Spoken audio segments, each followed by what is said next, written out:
President Trump's decision this week to cancel large-scale joint military exercises with South Korea rattled Pentagon officials, who did not anticipate the news or have a strong role at the summit itself, according to defense experts. The surprise declaration, which came after Trump met with North Korean leader Kim Jong-un, is an apparent concession to Pyongyang, which has claimed the drills are merely a pretext for a strike on the North. After the announcement, news soon leaked of government officials scrambling aboard Air Force One to alert allied countries and partners of the change, with South Korea even left out of the loop. Barry Pavel, a national security expert at the Atlantic Council think tank, highlighted the lack of defense officials on the trip, which he said was one indication the White House surprised the Pentagon. If the decision had been planned, you would have had defense officials there supporting the president, said Pavel.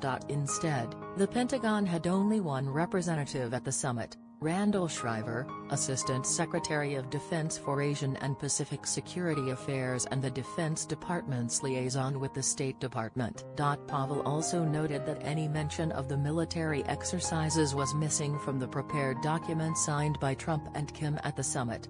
The document only reaffirmed Pyongyang's commitment to denuclearization in exchange for unspecified security guarantees by the U.S. Obviously it was a surprise, otherwise it would be addressed in the agreed statement, one would expect, Pavel said. The Pentagon, though, has pushed back at the perception it was caught flat-footed, insisting Defense Secretary James Mattis was consulted and not surprised by the move. The secretary is in full alignment with the president to meet his goal, which is denuclearization of the peninsula, Pentagon chief spokeswoman Dana White told CNN. A source close to top Pentagon leadership, though, said it's likely only 3 or 4 top officials knew of the plan to suspend drills. It's hard to say the whole Pentagon was surprised, the source said.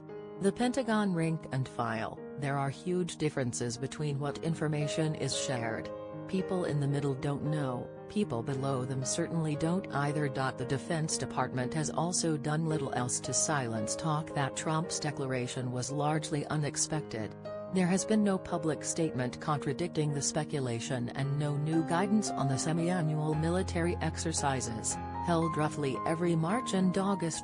Defense secretaries typically are not in the room at presidential summits, but Mattis also wasn't there in spirit, said Michael Green, an Asia-Pacific expert with the Center for Strategic and International Studies. There are also questions about Mattis's support for the policy and input. 2 weeks before the summit, Mattis had spoken at the Shangri-La Dialogue, an annual security summit in Singapore, where he pledged to support Asian allies. But after Trump's curveball, I haven't seen Secretary Mattis gone out and try to reassure anyone, Green said. The Pentagon did release statements Thursday that said Mattis spoke with his South Korean counterpart on their mutual support to ongoing diplomatic efforts, to include how we are working together to fulfill the president's guidance on U.S.-ROK combined military exercises, according to White.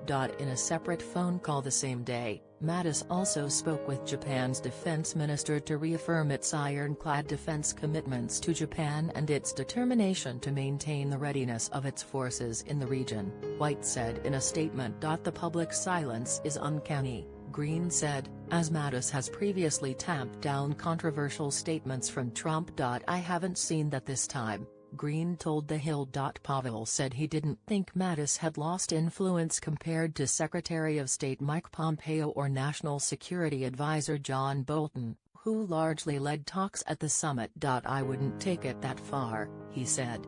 I think Mattis still has quite a bit of influence with the president, but you can't stop the president from making the comments he does. The source close to Pentagon leadership echoed the sentiment and pushed back on any idea that Mattis was out of the loop. Mattis might not think it's a good idea to stop the exercises, but there's not a lot of defense things that he's not read in on.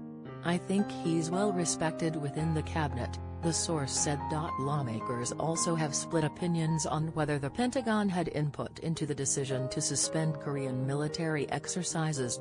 House Armed Services Committee Chairman Mac Thornberry, Republican Texas, who met with Mattis while in Singapore earlier this month, said he does not detect from Mattis or other leadership in the Pentagon a concern that they've been left out of the plan.